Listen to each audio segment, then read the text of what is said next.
High, আমি পূজা আর সেদিন ছিল 11ই নভেম্বর অ্যান্ড ওই দিন ছিল আমার একটা নতুন সিরিয়ালের শ্যুট।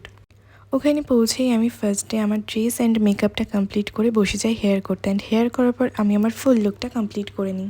তারপর আমি আমার ফ্রেন্ডের সাথে বাইরের দিকে চলে আসি, অ্যান্ড বাইরের এই প্লেসটা, ও মাই গড, আমার এতটা ভালো লাগে না। আমি যতবার যাই ওখানে আমি এই জায়গাটাতে যাবই।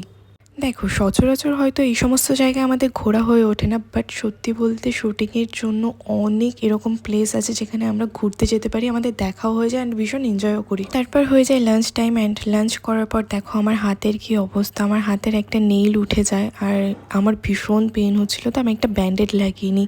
দেন চলে যাই আমাদের সিনে।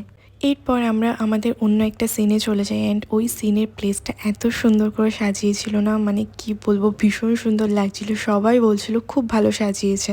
তো ওটা কমপ্লিটের পর আমরা চলে যাই আমাদের রুমে, অ্যান্ড রুমে গিয়ে দেখি সুন্দর ফুলগুলো পড়ে রয়েছে, তাই আমি একটা ক্লিপ নিয়ে নিই। দেন সিঁড়ি থেকে নামার সময় দেখছি এই জায়গাটাও ভীষণ সুন্দর লাগছে। তারপর চলে যাই আমরা আমাদের বাড়ির দিকে, কারণ আমাদের শুটিং কমপ্লিট। চলো অন্য একটা ভিডিওতে